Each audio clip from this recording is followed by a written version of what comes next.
Hello, welcome to the prep for lifting spirits.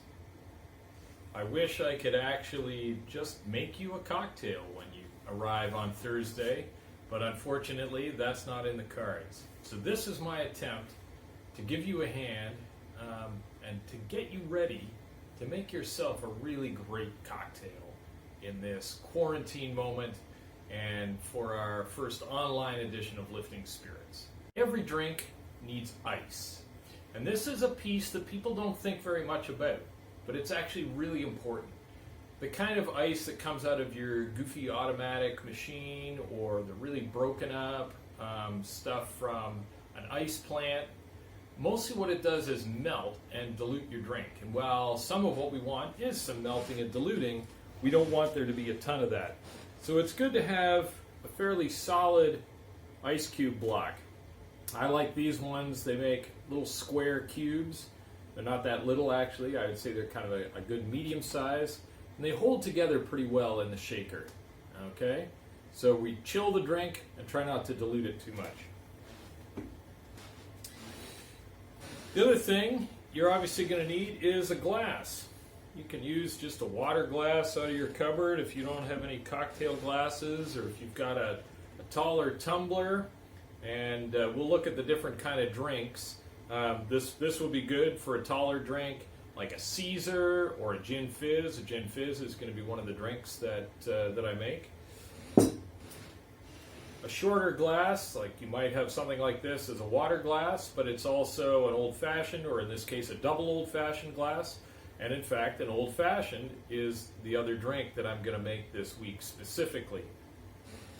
But you can use all kinds of glasses that you might have around. You have an actual martini glass. I wasn't going to do a specific martini, but depending on what comes back in response to this video, I may cook something up. There are, of course, stemless martini glasses. And a wine glass makes a decent cocktail glass in a pinch if you're looking for that kind of fun feeling, but don't have cocktail-specific glassware. You're going to need something to mix your cocktail in. So if you're just going to make the old-fashioned, it's actually a built cocktail. You can just mix it in your glass. I'll show you how to do that when we get there. But if you're going to make something like a Gin Fizz, which has egg white in it, hey, so it's almost healthy. This is definitely a good quarantine drink. You're going to want a mixer of some kind. I like a Boston glass and a tin, and I could show you how to use that on Thursday. That gives you a good long throw for your ice cubes and stuff inside. So we're going to get a lot of good air into that drink and give it a lot of structure and fun.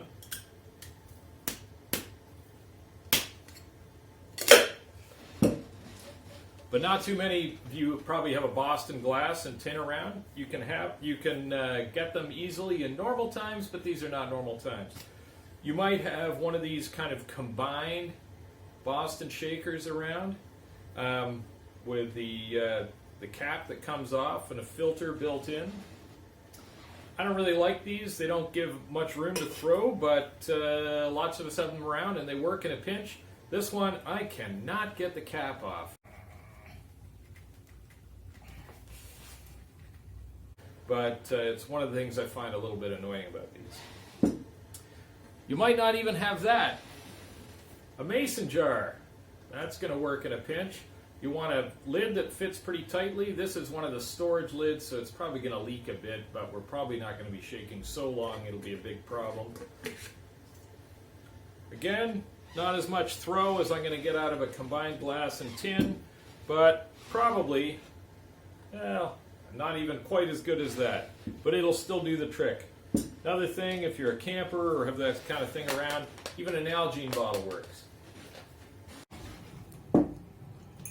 So to make your cocktail, whatever it is, we already looked at the ice, we looked at a spirit, and I'll send out the ingredient list.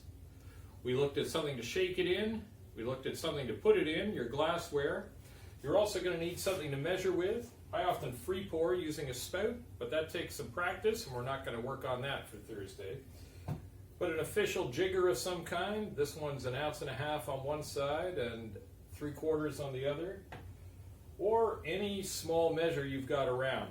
ingredients. Some shot glass, I don't know exactly how big it is, it doesn't even say. And most of us have some little souvenir shot glass of some kind sitting around, whether it's an ounce, ounce and a quarter, ounce and a half, doesn't matter too much. It's not going to make a huge difference in your life, at least not over one drink, and we can do most things in ratio to that. So as long as you've got something little that you can measure with, we're going to be just fine. The last piece of equipment you're going to need for the Gin Fizz is something to strain with. So this is a Hawthorne strainer. Works super well on the top of a Boston tin like that. That's how it works, in case you've ever wondered. The spring goes inside, put it in, and then you can pour with one hand. Works just great. But if you don't have that, it's also possible to strain using other things. You could actually strain right through a sieve that you might have. Just happen to have a little drink one here. I could pour right through that. The point is to get all of the ice shards out so that they're not melting in your drink. So we might add more ice to the drink, but those will be solid pieces, not the shards we made by shaking up. Ingredients. So the cocktails we're going to work with only have a few ingredients, and most of the best cocktails only have a few ingredients. These super fancy cocktails you'll see in restaurants with like 8, 9, 10, 12 ingredients, they might be good, but more likely it's just someone got carried away and the number of ingredients are there to look exciting and be a bit of a distraction. Your average cocktail has 4 ingredients.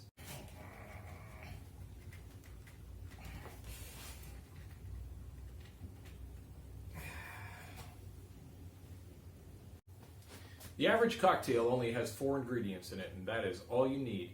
The real trick is about balance. You're balancing flavors here. Just like a good cook, a chef in a kitchen, it's a similar game.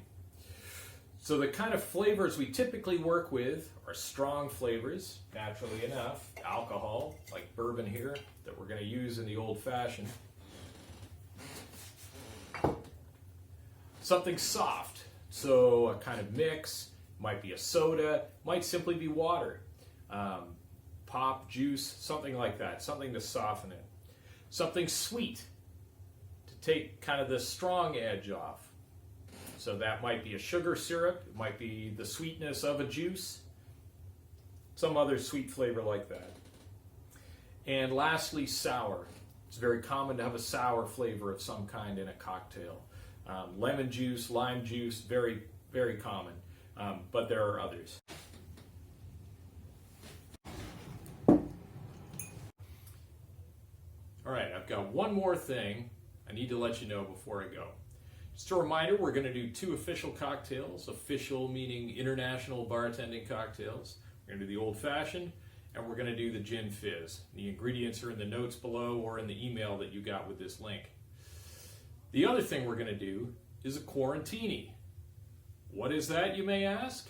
Well, if you look around the internet, you're going to find lots of people with their take on it. But my take on it is that we're in quarantine. What kind of ingredients do we have around?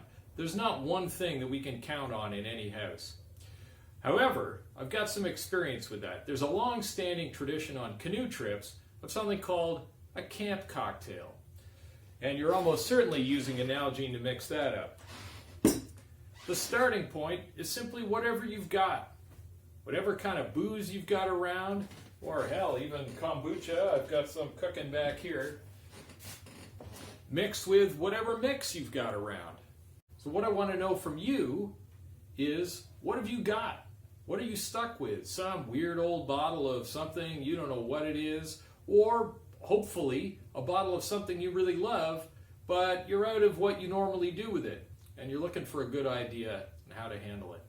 Send me an email or post in the conversation below, and let's see what I can cook up. And I'll probably try and come up with a few out of things I have around here as well. Looking forward to seeing you on Thursday.